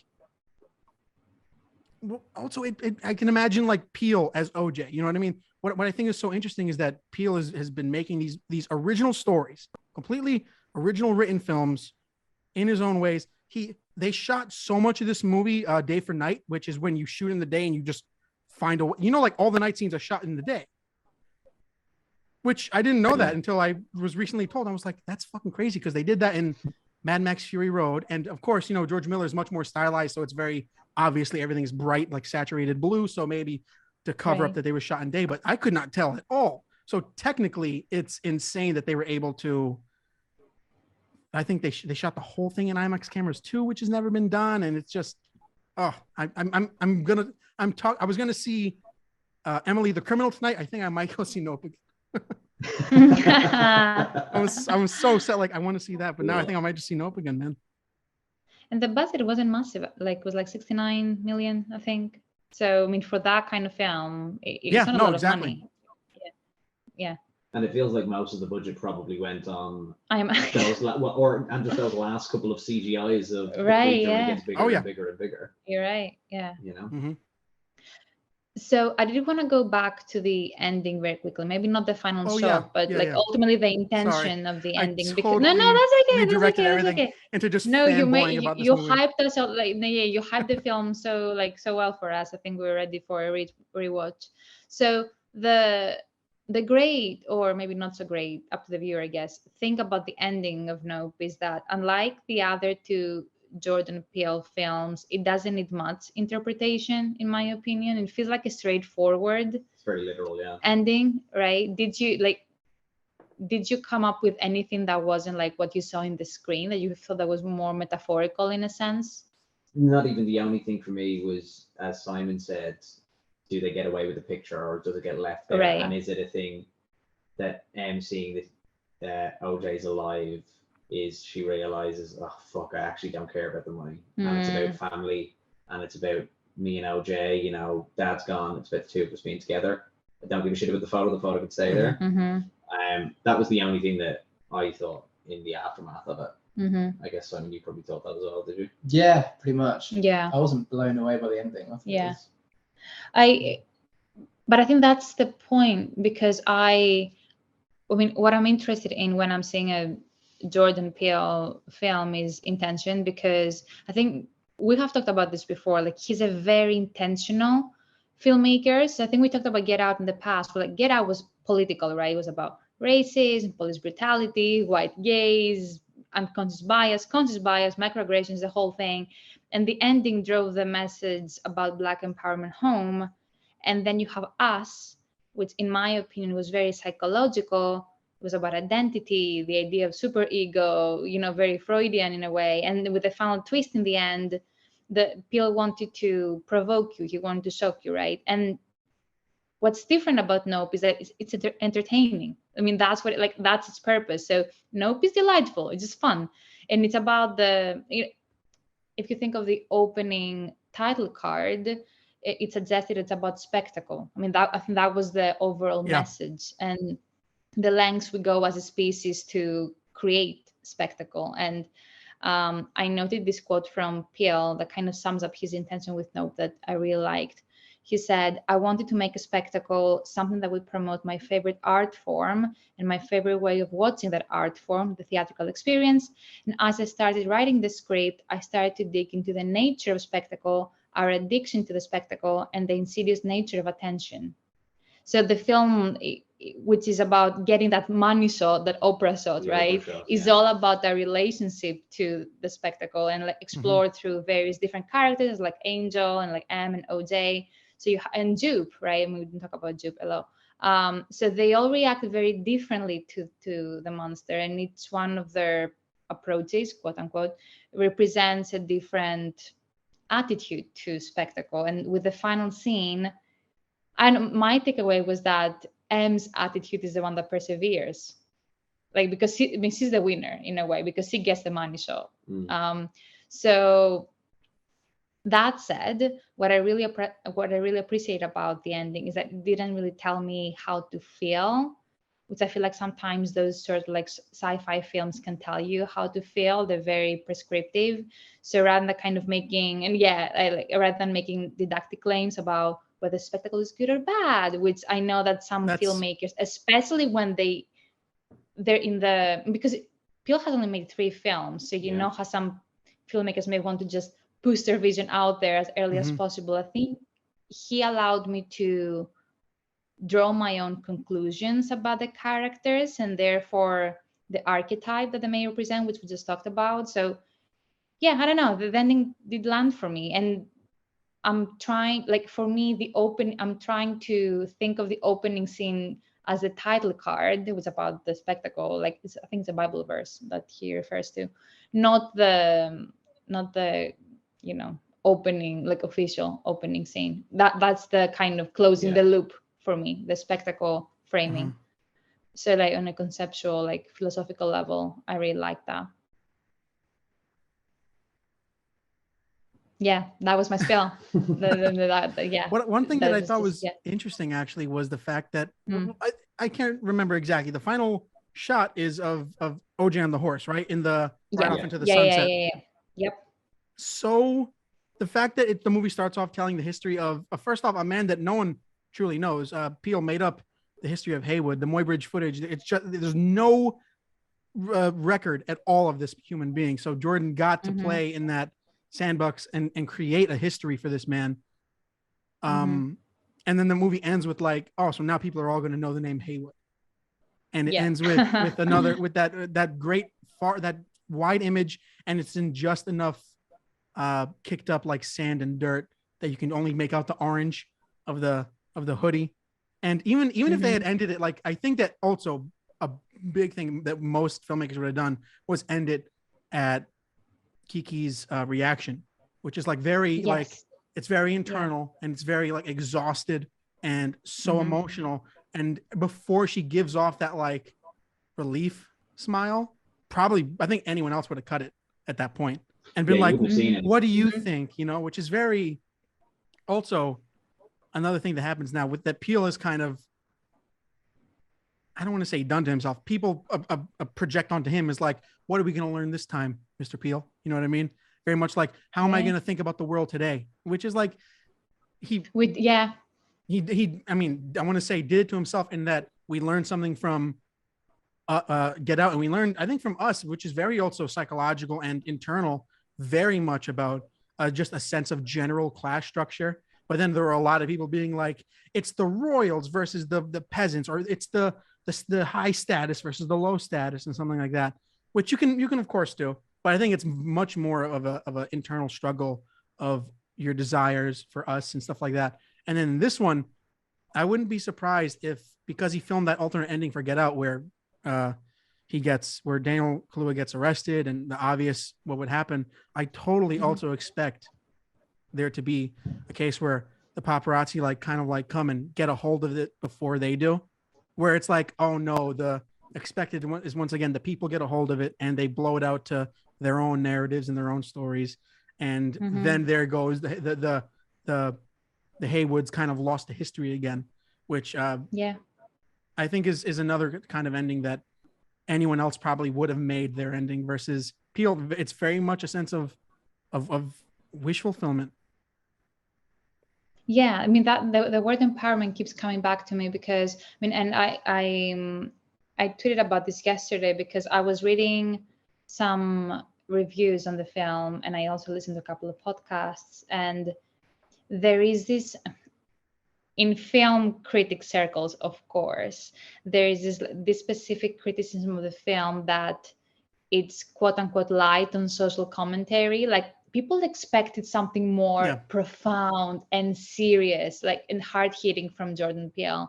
And my question is, why should it be on him and any other Black filmmaker, like underrepresented filmmaker out there, to have to talk about these issues all the time? You mentioned this yesterday, didn't you? You put it on on Twitter. Yeah, on Twitter, I was like, why is it a bad thing that he just wants to make a tribute film to his favorite genre, like Spielberg, John Carpenter? Like you can there's so many references in there. Like why can't he just have fun? Like why does he always have to make some like this grand message about the war? Like why do we and if he wants to, he can go ahead and do so, but like to judge him on the back of, oh, you weren't serious enough today, like you didn't show up, like it was like that kind of goes in line. You wouldn't do that. You wouldn't say that for any other filmmaker. It's because he was established with Get Out that people now expect that of him. That goes in line with the idea of like when a white person messes up and they tell people of color, teach me, I'm willing to learn. It's very much like it's not their job to teach you. You know, it's to put that responsibility onto them, or to put that responsibility to make it a social commentary onto Peele is it's a very human thing, or it's a very white human thing to be like, well, I'm an open book. Let me like tell me what to do and I'll do it. And it's also it's a sense of there's also a sense of status there to be like, well, I'm here. Tell me. I want to learn. So tell me how, tell me why, tell me that, tell me what to do, or tell me how to feel about something. And it's like, well, no, that's up to you now. Yeah. And people want to, you're right. It's a social status thing as well, because people want to sound important because they watch certain Peele films now. So like, therefore they're educated. They're cinephiles. He created his own aesthetic. He really did. But I think you two, when we came out of the film, you put it very nicely in terms of how he made that kind of tribute film to all of the things he liked. Like you can see how he used so many different elements. Like, so he was so inspired by so many aspects of, you know, as you said, like his favorite art form, and he just made something that just felt and a lot of homages and yeah. There is And actually, the further away I get from the film, like I went out being like, oh well, like it's a movie made for movie people, like who will know all the kind of tributes and stuff. But actually, the further I get, the more I digest, I'm just like, actually, it's just a really enjoyable kind of sci-fi horror, kind of sci-fi with horror elements. It's just a really solid film to enjoy. And as you say, it's not necessarily that you have to feel like you're going to take something away from it. You can actually just enjoy it for what it is and the spectacle of it. And yeah. If I hadn't heard what you just said, Sophie, I wouldn't have. I don't know much about Jordan Peele. I just took it on face value. I just walked into the cinema and watched it. But it was quite good fun. That's such a unique experience. I think it's people I wasn't looking for anything else. I think it's people that know Jordan Peele because he set the bar so high with Get Out. It's almost like it's very difficult to, because the thing is, I mean, again, we're talking about this earlier where, as it stands, Nope is my least favorite Jordan Peele film, but that may change. But looking back, it's very hard to almost like outdo your debut in some ways. Like think of Memento, or is it Insomnia? What is it? The official Nolan feature first. I think feature. Nolan's is The Following. We were arguing Memento. The Fall. Okay, there you go. Completely wrong. Great film, and he has evolved as a filmmaker, but we never had that expectation from him to make something that would outdo his first feature because he's a white filmmaker, right? And I think because with Get Out, he did make a statement. He was very intent. I think he used horror as a framework and as a as a vehicle to tell a very specific message to the world. And unfortunately for him, that is kind of, people consider that to be his MO. But he shouldn't have to do that. Yeah. He also had the previous history of being the funny guy too, which I think Nolan coming out. SNL. Mad TV and Key and Peele was very much like. Well, that's why it was also so great, was seeing something so fucked up coming from the guy who was coming up with these hilarious sketches that if you could have taken any of their sketches and turned them into really psychologically fucking up movies, but I think the fact he also had that previous history of coming out and being like, I'm going to make something that is not only just loaded with social commentary, but terrifying to your core. And then I think that if you show someone Nope, and then if you show them for the first time Jaws or what was the First Encounter? If you show them something like that, First Encounters of the Third Kind. Yeah. There's very much that they will appreciate probably Nope more because of you see that influence in that. But I also think that's a really interesting experience. I've never gone into a movie with no information whatsoever, whether it's not even seeing a trailer, but not knowing much about the filmmaker. We've had Simon do that a few times this past year. Really? That's like jumping into a pool with clothes on. That's like such a really interesting experience. Yeah, I like it. And I just think you can overanalyze these films. We're going to the most mainstream cinema outlet. We're hardly going to go and watch some underground art house film. This is like these are films with the broadest possible appeal in the world. So it's not like I'm going to go in expecting some kind of nuanced, clever piece of underground art. This is like the big money stuff, isn't it? That's also very true in that I will go to a theater.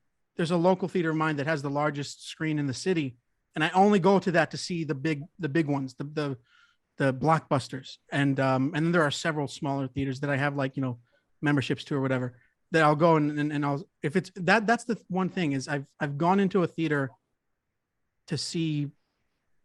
I've never looked at a marquee and been like, all right, I'll just go in.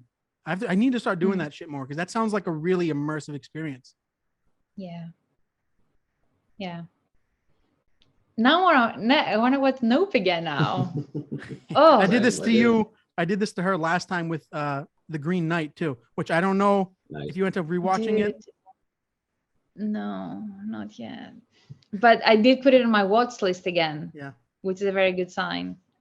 We'll have to do it for final scene to get you to watch it. Oh yeah, that's a perfect movie for that. Good. That was a great final scene, actually. Yeah. Oof. Okay. Right. So it sounds like we saw the ending again, thanks to I think Tim, so. probably. Tim, thank you so much for your time. I always love chatting with you, and course. I'm so glad you also got the chance to meet Ben and Simon as well. Yeah, this is awesome. It's I've also like been listening to your guys' podcast every time it drops, and I'm just I get so part of it. Like I'll find myself talking, and then one of you will talk because you guys are actually having a conversation, and I'll think, oh God. But yeah, no, I'm thank you guys for coming on, and thank you for having me on. This was really, really fun. We definitely have to do it again. Thank you for joining us. Thank you for having us. I think that's the Yeah, So where likewise, thanks can- for having us. Yeah. It's great to hang We'll out. definitely we have should to do it again. and we should do this again for sure. Absolutely. We'll do it So- live. We'll all come to New York. Do it live. Oh, I mean, fuck yeah, absolutely. It's gonna happen. Like if Tim comes to London, like we're gonna Oh, book yeah. a venue, we're gonna do like a live podcast thingy, like we'll figure it out. And then like I really want to go back to New York. So it is happening. It is happening. Probably not this year, but Mhm. the ambition.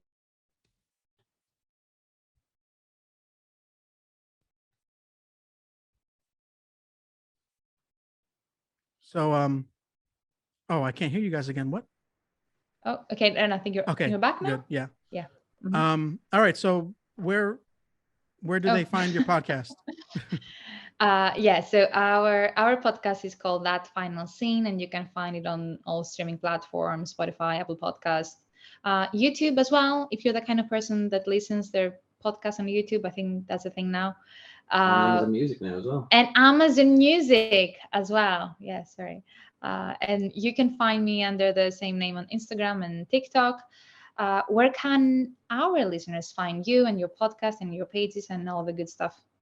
You can find the podcast on my YouTube channel, Comedian in Cinema. The podcast is called How's It Going to End? You can find it on Spotify. I love that name. I when I hit it, I was like, that's that's another thing. I saw someone want to rewrite the Truman Show. It's not fucking happening. That's the perfect No. ending. Not happening. Someone said do the thing where you cut it off, where it's like leave it up to you. Did he leave or didn't he? No, thank you. He left, and it was a beautiful moment. But you can find the podcast on Spotify, Apple Podcasts, wherever you listen to podcasts, or you can watch it on YouTube, Comedian in Cinema, on Instagram and TikTok.